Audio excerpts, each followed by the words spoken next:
एक सीधा साधा गांव का भगत कभी कथा नहीं सुनता था, गाय चराता था गांव की। तो एक दिन और गोपाल जो गाय चराने वाले थे उन्होंने कहा, यार कभी तो कथा सुन लो, रात दिन पशुओं के पीछे घूमते हो, पशु बुद्धि, कभी तो कथा सुन लो। तो एक दिन सोचा दोपहर के भोजन गांव में पाएंगे जाके अपने घर में, और कथा हो रही वहीं से निकल लेंगे, जो सुन लेंगे तो सुन लेंगे। खड़े खड़े वहां चर्चा चल रही थी, जिसने मनुष्य जन्म लेकर के गुरु मंत्र नहीं लिया और नाम जब भगवान का नहीं किया, उसका जीवन मुर्दा, व्यर्थ जीवन।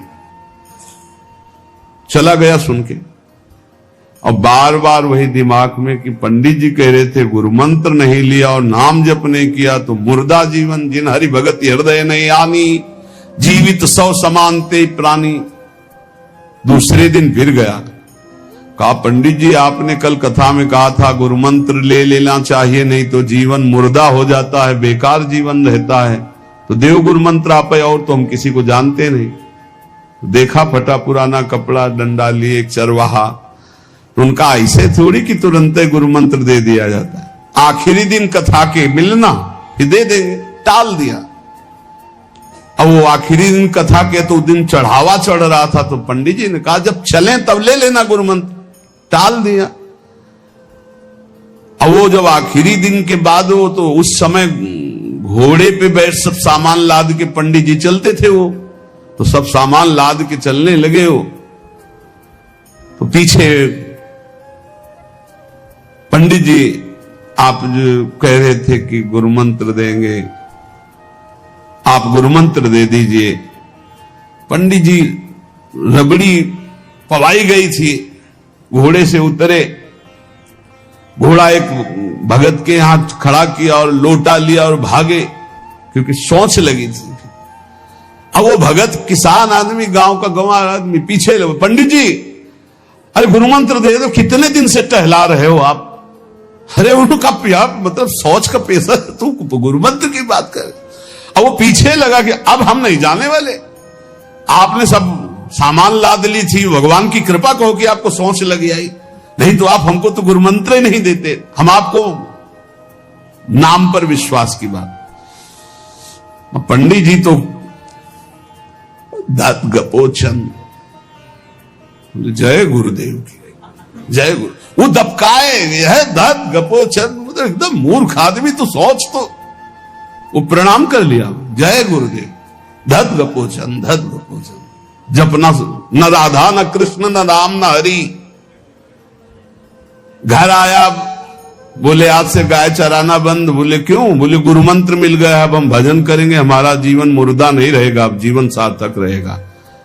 और मेहनत करने वाला आदमी, गाय चराने वाला आदमी, अब शुरू हो गया बैठ के धत गपोचन, धत गपोचन। अब इसमें न कोई भगवान नाम है, न कोई मंत्र है, न प्रणव है, न नमो नमः, कुछ नहीं।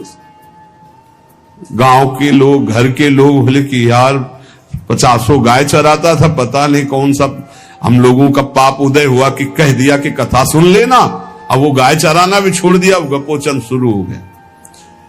अब उसकी ऐसी लगन लगी, सहज सरल भोले जो होते हैं ना, हरिवंश महाप्रभु कह रहे हैं, मुनि मन ध्यान धरत नहीं पावत, करत विनोद संग बालक भट, दास अनन्य भजन रस कारण, जैसे हित हरिवंश प्रगट लीलान। लालजू महाराज बड़े बड़े मुनियों के ध्यान में नहीं आने वाले, बड़े विनोदी। रुक्मिणी जी से कहा तैयार हो, भगत के दर्शन करने चलना है।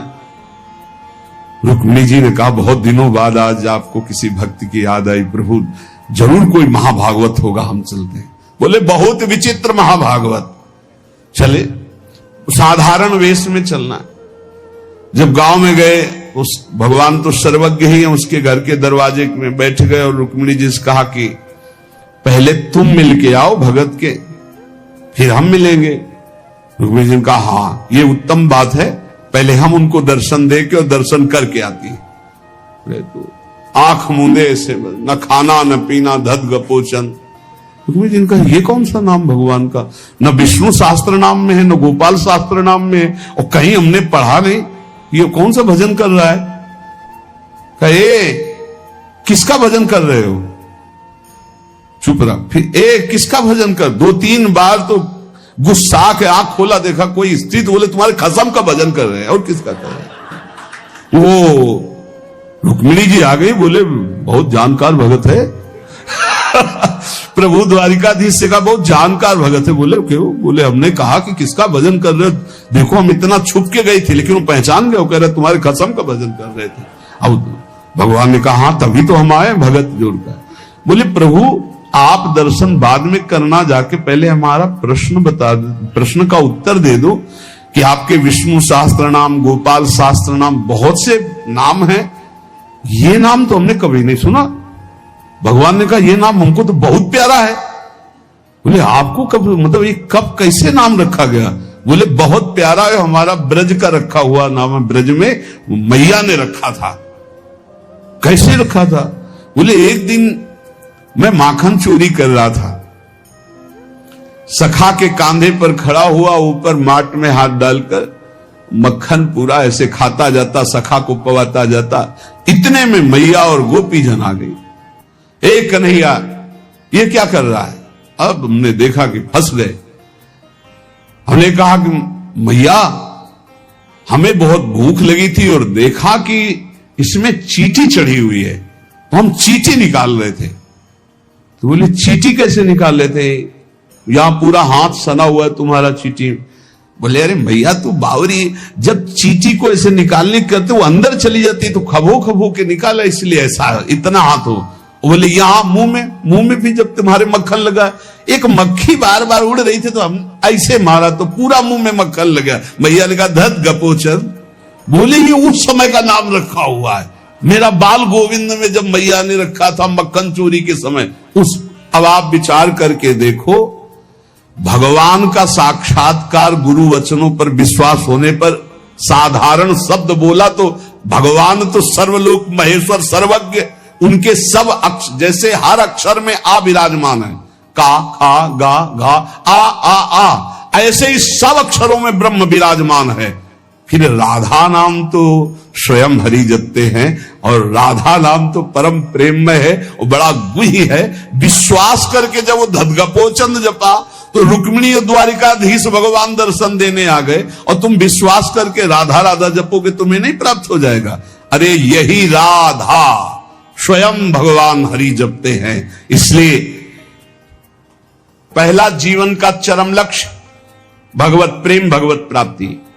दूसरा, हमारी बुद्धि केवल विचार करे तो श्यामा श्याम के ही विषय में, किसी व्यक्ति वस्तु स्थान का अगर हमारा चिंतन हो रहा, संबंध हो रहा, तो श्यामा श्याम के संबंध से हो।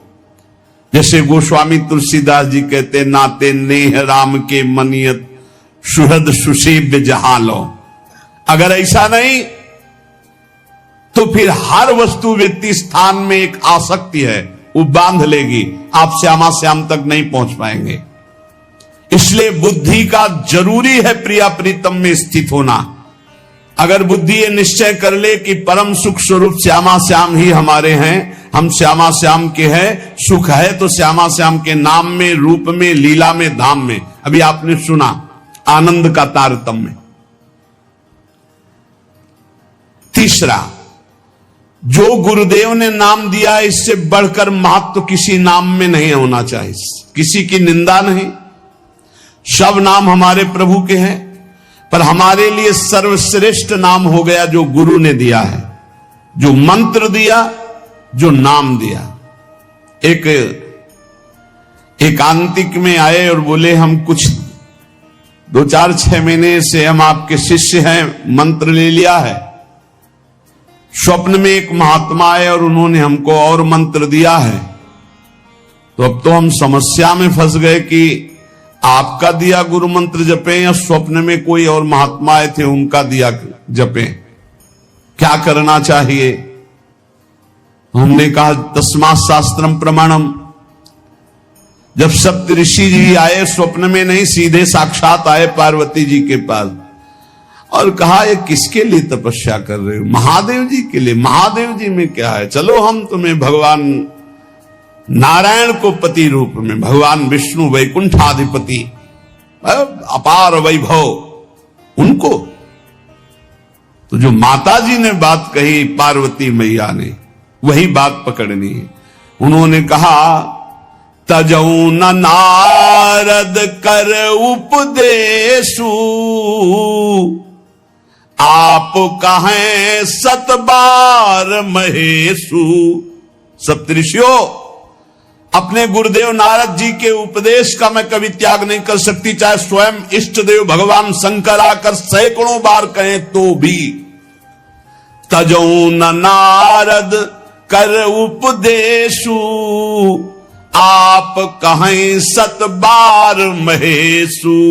कोटि जन्म लगी रगर हमारी, बरों संभुनता रहूं कुंवारी। करोड़ जन्म लूंगी, हर बार अपने गुरुदेव के दिए हुए मंत्र का अनुष्ठान करूंगी और देवाधिदेव महादेव को पति रूप में वरण करूंगी, अन्यथा कुंवारी रहूंगी।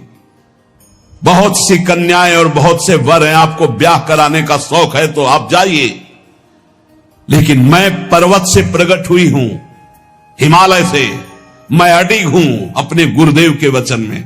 तो यहां कह रहे चौथा, समस्त इंद्रियां भोग विलास के लिए लालायित रहती हैं, सबकी। अब इनको भोग देना भी है, बिना भोग के, बिना विषय के जीवित नहीं रह सकते। शरीर चलाना है, सेवा धर्म पूर्ति करनी है, पानी पीना भी विषय है, अन्न पाना भी विषय है, देखना भी विषय है, सुनना भी विषय है, सब विषय के अंतर्गत आता है। तो यहां अपनी इंद्रियों से जो विषय ग्रहण करना है वो भागवतिक करना है। जैसे हमें पानी पीना है तो प्रभु को अर्पित करके राधा वल्लभ लाल की जय, और फिर भावना करो हृदय में प्रभु विराजमान है, जलपान। भोजन भोग अर्पित किया, भगवत स्वरूप प्रसाद, हम प्रसाद पा रहे। वस्त्र प्रसादी, सुनना भगवत विषय, देखना भगवत भाव, बोलना भगवत संबंध से। हर इंद्रियों के विषय को हमें भगवत संबंध से युक्त कर लेना है। यदि भगवत प्राप्ति करनी है, भगवत प्रेम प्राप्त करना है, तो पहला चरम लक्ष्य मुझे इसी जन्म में भगवत प्राप्ति करनी, भगवत प्रेम प्राप्त करना है। दूसरा बुद्धि का पूर्ण समर्पण अपने आराध्य देव श्यामा श्याम में। तीसरा गुरु प्रदत्त नाम रूप लीला गुण सेवा उपासना सांगोपांग गुरु प्रदत्त। चौथा समस्त इंद्रियां भगवत संबंध से युक्त। पांचवा जीव का चिंतन प्रत्येक क्षण पदार्थ, व्यक्ति, परिस्थिति, विचार भोगों के, क्रियाओं के, संबंधियों के, जहां जहां जाए वहां से हटाकर अपने लक्ष्य श्यामा श्याम में लगाओ, या जहां जहां जाए वहां प्रिया प्रीतम की भावना करो। जीवन का प्रत्येक पल किसी व्यक्ति के विचार में, वस्तु के विचार में, स्थान के विचार में, भोग विचार में, जहां जहां जाए वहां से हटाकर श्यामा श्याम में लगाओ, या जहां जहां जाए वहां श्यामा श्याम को देखो। बहुत सुख मिलता है, अपार सुख मिलता है। जिससे प्यार होता है, अपनापन होता है, उसकी बात सुनने में सुख मिलता है। अरे वो दिशा अच्छी लगती है, वो दिशा अच्छी लगती है। जिधर अपना प्यारा बसता है ना, वो दिशा अच्छी लगती है। उधर से आई हुई वायु ऐसा लगता है प्यारे का आलिंगन हो रहा है, अभी वो प्रेम जागृत नहीं हुआ। इसलिए उस एरिया को कोई आ जाए, अच्छा आप उधर से आए, जहां अपना प्यारा बसता है उस क्षेत्र का कोई आ जाए तो ऐसा लगता है प्यारा मिल गया। उधर की वायु आ जाए तो प्यारा। जहां प्रीतम जी देश की प्यारी लागे पौर, जिधर प्रीतम बसते उधर से यस्या कदापि वसनांचल खेलनोत। जिधर हमारी प्यारी जो प्यारे जो, नाम में अपार सुख तब अनुभव आएगा जब आसक्ति हो जाएगी। अभी आसक्ति अन्यत्र है, नाम में आसक्ति तो है नहीं। तो एक उपासक कि मुझे नाम जपने में श्रद्धा नहीं हो रही, बिल्कुल ना हो, आप चिंता मत करो। भाव शब्द समझिए, कुभाव अनख आलसहु, नाम जपत मंगल दिशि दसहु। भाव से जपो, कुभाव से जपो, मन लगे या ना लगे तुम्हें फल मिलेगा, पक्का मिलेगा, मंगल दसों दिशाओं में होगा। विश्वास करके जपो तो, और एक दिन जब स्वाद लग जाएगा तब आप भी ऐसे ही बोलोगे जैसे बड़े बड़े संत महापुरुष बोलते हैं, नाम जीवन, नाम सर्वस्व, नाम ही हमारा प्राण धन। 8वां, जीवन में राग द्वेष न रह जाए। बड़ा खतरनाक है ये राग द्वेष। अगर किसी से राग है तो बड़ा सूक्ष्म होता है राग का धागा, और वो जब हमारे ऊपर संकट आएगी, विपत्ति आएगी, या तो वो धागा दिखाई देता कि अभी वो है ना। द्रौपदी जी को पहले श्री कृष्ण याद नहीं आए, 5 महारथी पति है अतिरथी, वो याद आए, फिर भीष्मादि याद आए, फिर अपनी भुजाओं का बल, फिर दांतों का बल, और जब निर्बल तब महाबल। सुनेरी मैंने निर्बल के बल राम, महाबल प्रभु श्री कृष्ण का तब जागृत हुआ। ये राग बहुत खतरनाक है, किसी से राग ना करें। यही राग जब प्रियालाल के चरणों में अर्पित हो जाता है तो अनुराग कहलाता है। जब शरीर भोग, शरीर संबंधी, यही बहुत फंसाव वाला जन्म मरण चक्र का मूल यही राग है। और जब इसमें बाधा पड़ती तो द्वेष हो जाता है। द्वेष बहुत खतरनाक है।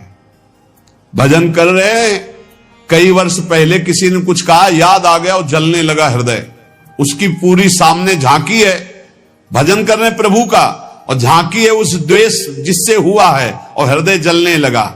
या कभी वो सामने पड़ गया तो देखकर जल।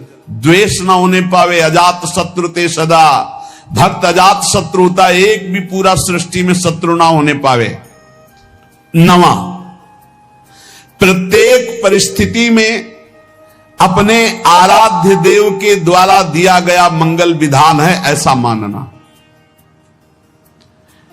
एक बार हमने सुना था, उस समय किडनी का रोग प्रकाशित नहीं हुआ था, कि असाध्य रोग भगवान की विशेष कृपा से प्राप्त होता है। तो साधन पर उस समय जोर था, तो डर लगा कि असाध्य रोग कृपा कैसे हो सकती है, ना साधन में बैठ सकते हैं, पीड़ा रहती होगी तो भजन भी नहीं हो सकता, तो ये कृपा कैसे हो सकती है असाध्य रोग। लेकिन सच्ची आपसे कहते हैं, साधना हो रही थी भगवत मार्ग में जैसा कुछ, लेकिन शरणागति में कमी थी, क्योंकि साधन पक्ष में विश्वास बहुत जोर का था। शास्त्र प्रमाणित साधन के बल से भगवत प्राप्ति पर विश्वास हमें था। कृपा शब्द का हमारा कोई परिचय नहीं था, कृपा शब्द से हमारा कोई परिचय नहीं था। पक्का समझ लीजिए, क्या कृपा शब्द, ये तो शब्द ही नहीं था, बस साधन शब्द से परिचय था। अपनी इंद्रियों को बस में करो, मन का निग्रह करो, और भगवान का निरंतर भजन करके परम पद प्राप्त करो। हर समय अपने साधन में लगे रहो। जब किडनी फेल हुई, साधन शब्द हटा, अब हाहाकार मच गया अहंकार में। अब क्या, फिर जो अहंकार शरणागत हुआ, फिर बात बन गई जो करोड़ों जन्मों की साधना से नहीं बनती, वो इस असाध्य रोग ने काम बना दिया। कह रहे हैं कि प्रत्येक परिस्थिति में पूर्ण कृपा, पूर्ण मंगल विधान देखना, ये 9वां सूत्र है। जैसी भी परिस्थिति आवे, चाहे जितना विकराल रूप लेकर के आ जाए परिस्थिति, कृपा ही कृपा, कृपा ही कृपा, सच्ची मानना, परिणाम में देखना बड़ा मंगल और बड़ी कृपा होगी।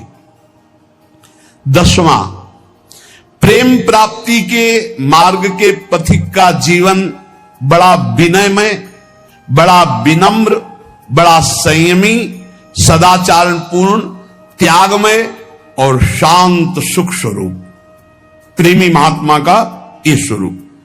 बड़ा विनम्र जीवन, बड़ा विनयमय जीवन, बड़ा संयमित जीवन, सदाचारपूर्ण और त्याग रूप, त्याग की चेष्टा नहीं, वो त्याग रूप ही है। प्रभु के सिवा उसे कुछ अच्छा नहीं लगता। कुटुंब देहते जाए छूट सब ही विधि ना तो। और अद्भुत शांति, अद्भुत शांति, कोई भी द्वंद्व आ जाए उसे अशांत नहीं कर सकता। 11वां, श्री राधा माधव के नित्य नूतन परमानंद प्रदान करने वाले पदों का गायन, उनकी सेवा, उनके प्रेमी जनों के दर्शन संभाषण, तब ऐसे प्रेमानंद की तरंगे हृदय में उछलती रहती है जिससे लीला रस में उसका प्रवेश हो जाता है, तब उसका लीला रस में प्रवेश हो जाता है। इसलिए अपने जीवन को महाप्रेम में बनाने के लिए जो आप सत्संग में श्रवण करते हैं, ये बड़े सौभाग्य से श्रवण कथन का हमें प्रभु ने अवसर दिया है। हम इसे व्यर्थ न जाने दें, बार बार मनन करो। देखो भगवान की इतनी कृपा हो गई, ये यंत्र मोबाइल आदि जो है, अगर इनका सही प्रयोग करे तो ये बहुत सहायक है। एक बार सत्संग हो गया, जो पकड़ पाए नहीं, हम 10 बार सुनेंगे तब तो हम पकड़ लेंगे नहीं, तो 10 बार कैसे सुनते? अगर ये मोबाइल ना होते, ये यंत्र ना होते तो हम कैसे सुनते? बड़ी कृपा भगवान ने की। जैसे जैसे कलयुग हमारी स्मृति का अपहरण कर रहा है, तो भगवान के द्वारा प्रेरित होकर विज्ञान भी वैसी सहायता कर रहा है कि एक बार का सत्संग हमें पकड़ में नहीं आया तो हम 10 बार मोबाइल से सुन सकते हैं। बस हर चीज में गुण दोष है, तो मोबाइल के दोष को स्वीकार न करे। प्रपंच देखना, गंदी बातें देखना सुनना अगर शुरू कर दो तो दिन भर ही उसी में लग जाएगा। मतलब की बात देखो, संत महापुरुषों के सत्संग को सुनो और उसका मनन करो, उसको अपने आचरण में उतारो और एक क्षण भी नाम से विलग न रहो, जीवन का परम लाभ। शेष चर्चा आगे। श्री राधा वल्लभ लाल। जो भगवत चर्चा सुनता रहता है रोज, तो सर्वसंगोपहो हिमाम, सत्संगा सर्वसंगोपहो हिमाम। सत्संग आपको सब संगों से अलग करके भगवत अनुरागी बना ही देगा। कौन ऐसा है जो प्रभु की चर्चा सुनते सुनते अघा जाए? नारद आदि महात्मागण, बड़े बड़े साधुजन जिनका सदैव यश गान करते रहते हैं, अहो भाग्य है उन मनुष्य शरीरधारियों का जो अपने कर्ण रंध्रों से भगवत चर्चा सुनते रहते। उनका संसार चक्र में डालने वाला ये विकार, घर गृहस्थी की आसक्ति, ये उसे अब अगला जन्म नहीं करने देगी। घर गृहस्थी की आसक्ति, ये काम क्रोध लोभ मोह आदि, उसको अगला जन्म नहीं दे सकते जिनके कानों में रोज भगवत चर्चा पड़ती है और वो भगवत चर्चा सुनते हुए कभी अघाते नहीं। 84 लाख योनियां हैं कर्मानुसार। इन 84 लाख योनियों में जीव भ्रमित होता है। इस योनि में एक एक योनि लाख लाख प्रकार की है। एक योनि लाख लाख प्रकार की है। अब जैसे रेंगने वाली योनि, अब रेंगने वाले में कितने प्रकार के जीव हैं? सांप हैं, खनखजूर हैं, केचुआ, कितने प्रकार के जीव हैं रेंगने वाले में। एक है जलचर, अब जल में कितने प्रकार के जीव हैं। वायु में उड़ने वाले कितने प्रकार के जीव हैं। एक एक योनि में लाख लाख योनियां, उन लाख लाख योनियों में कई कई बार जन्म। अरे बड़ा प्रपंच है, बड़ा दुर्गति है जीवों की। अन्य योनियों के साथ जो दुर्व्यवहार हो रहा है बहुत ही घृणित है। कैसे तुम्हें बता, 1.5 घंटा धीरे धीरे जला जला करके पका रहे हैं पशुओं को, फिर उन्मत्त होकर मदिरा पान करके उसका खान पान कर। क्या कैसी दुर्गति जीते जीव अपनी कर रहे हैं। 84 लाख योनियों में एक एक योनि में लाख लाख प्रकार की योनियां, एक एक योनि में लाख लाख बार जन्म होना। ऐसे थोड़ी ये प्रपंच हाहाकार डिसीजन इसलिए कर रहे हैं कल्याण कर ले, भूल मत कर। यही एक चांस है मनुष्य दे जिससे तू अपना कल्याण कर सकता है, अन्य योनियों में नहीं। अब सोचो उस जीव की क्या हालत है। हाथ पैर बंधे हुए, लोहे की छड़ में फंसा हुआ है, आराम से धीरे धीरे अग्नि उसे जला रही, वो कीक रहा है, चिल्ला रहा है, और वो आनंदित हो रहे हैं। वो थोड़ा थोड़ा पीते जा रहे हो, देख रहे हैं पक रहा है। पका लो, तुम्हारे तो खाने के काम में आएगा, तुम खाने के भी काम में नहीं आओगे। ऐसी तुम्हारी हालत काल करेगा, जब वो जलाएगा तो तुम खाने के काम में भी नहीं आओगे। बहुत होश में, बहुत होश में, बहुत होश में। ये कर्म तुम्हारा कहीं बख्शने वाला नहीं, तुम्हें दंड देगा। 84 लाख योनियां, एक केवल मनुष्य योनि जिनमें आप अपना उद्धार कर सकते हो। मानव जीवन गिने चुने श्वासों वाला है, गिने चुने श्वासों वाला। इतनी श्वासें आपकी हैं, बस प्रतिपल माइनस होता चला जा रहा है, खत्म होती चली जा रही। यहां हम आनंदित हो रहे हैं, 30 वर्ष के हो गए, 35, अरे आनंदित नहीं, 35 वर्ष गए जीवन के।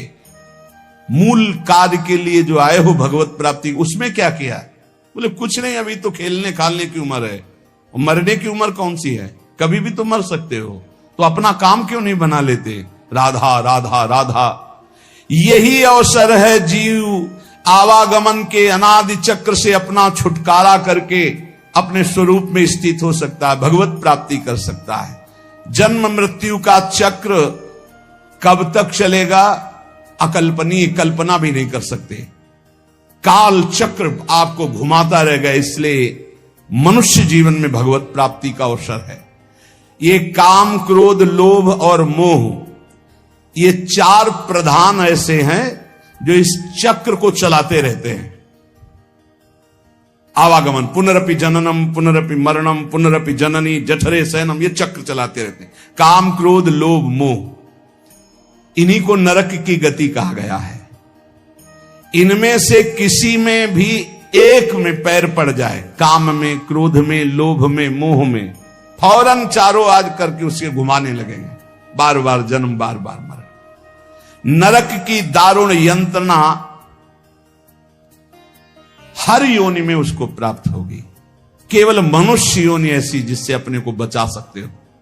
केवल मनुष्य ही सत्कर्म करने में स्वतंत्र है, नवीन कर्म करने में स्वतंत्र है। अन्य प्राणी तो पूर्व में जो संचित कर्म गोदाम लगा उसी को भोगते रहते हैं। वो अशुभ कर्मों का नाश करते रहते हैं, भोग भोग करके। वो नवीन कर्मों का उपार्जन नहीं कर सकते। मनुष्य नवीन कर्म उपार्जन कर सकता है। मनुष्य कर्म करने में स्वतंत्र है। मनुष्य ही है जो अपने कर्म संस्कारों को भस्म कर सकता है, दूसरा कोई योनि नहीं। अब उसे सोचना है कि जो आपके गंदे कर्म जमा हैं उसमें और प्लस करना है या आग लगाना है पूरी गोदाम को। स्वतंत्र हो आप। काम, क्रोध, लोभ, मोह, ये जिनके जीवन में है, निश्चित समझो उनका जन्म मरण पक्का है। जन्म मरण पक्का है। इन चारों को मिटाने के लिए 4 ये पहलवान ताल ठोक के खड़े हैं। काम, क्रोध, लोभ, मोह ये शत्रु, तो सत्संग, परोपकार, वैराग्य और नाम जप, ये 4 ऐसे हैं कि इन चारों को चटनी बना देंगे। रोज सत्संग सुनो, अपने भोजन में से चाहे 1 रोटी निकालो, रोज दूसरों के उदर में जाने वाला विधान करो, परोपकार की भावना और वैराग्य। जननी जनक बंद सुत दारा, तन धन धाम सुहृद परिवारा, सबकी ममता ताग बटोरी, मम पद मन बांध बरडोरी।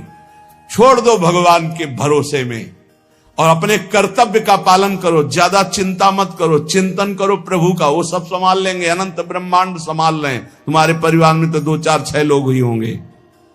वैराग्य, सब भगवान का है, भगवान देखेंगे। जो जैसा कर्म करेगा वैसा भोगेगा। राधा राधा राधा, और अपने कर्तव्य का पालन, जिसके प्रति जो संबंध है ईमानदारी से आप करो, लेकिन राग मत करो। और नाम जप, सत्संग, परोपकार, वैराग्य और नाम जप, इसके द्वारा इस चक्र का नाश कर दो। काम, क्रोध, लोभ, मोह, इनकी मिटिया मेट करने के लिए सामर्थ्य है ये सत्संग, परोपकार, वैराग्य और भजन।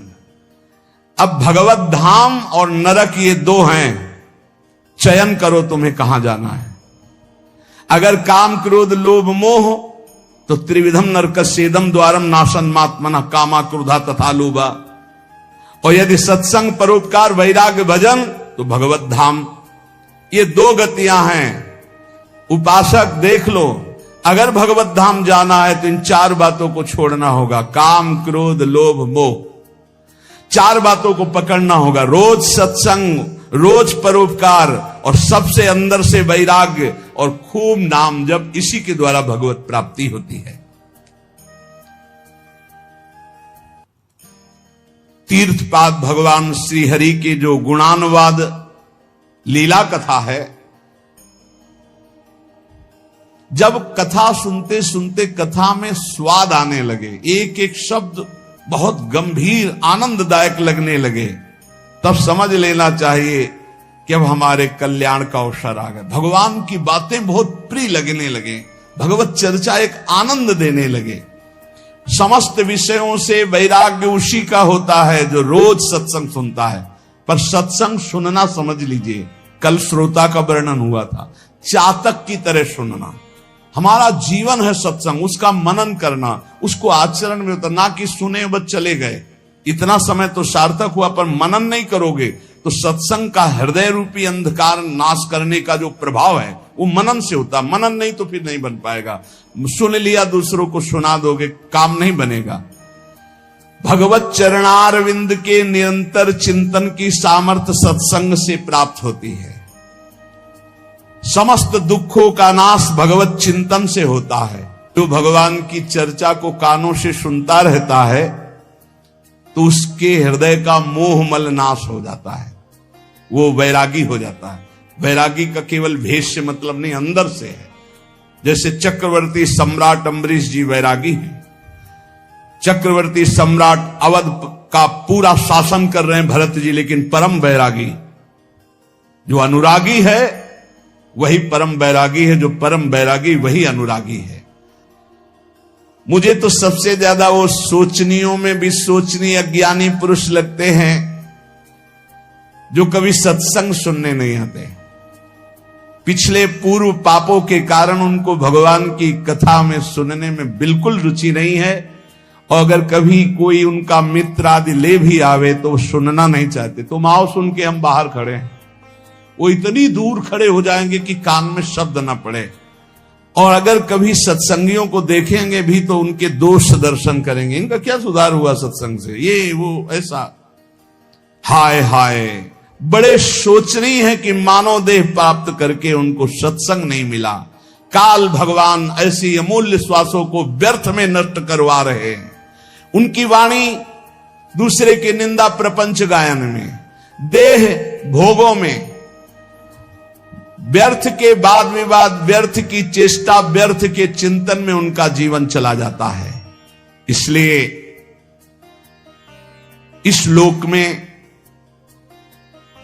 तुम केवल धर्म का आचरण करते हुए ही अर्थ का सेवन करो, भोगों को भगवद अर्पित करके परम पुरुषार्थ भगवान की प्राप्ति का उपाय करो, वही मनुष्य जीवन श्रेष्ठ है। यस्य संसारिणी प्रज्ञा धर्मार्थ वनुवर्तते, धर्म पूर्वक अर्थ कमाओ, पाप का पैसा नहीं। खूब भगवान नाम जब, भगवत कीर्तन, ये परम पुरुषार्थ है, इसी से भगवत प्राप्ति हो जाएगी, और ज्यादा प्रपंच करने की जरूरत नहीं। क्षमावशी कृतिर्लोके क्षमया किम न साध्यते, शांति खड्गः करे यस्य किम करिष्यति दुर्जना। जब तुम धर्म मार्ग में चलोगे तो दुर्जन लोग तुम्हें परेशान करेंगे। तुम्हारे पास ढाल और तलवार है जैसे, तो शत्रु को परास्त कर दोगे, उसके वार को सह लोगे। तो ढाल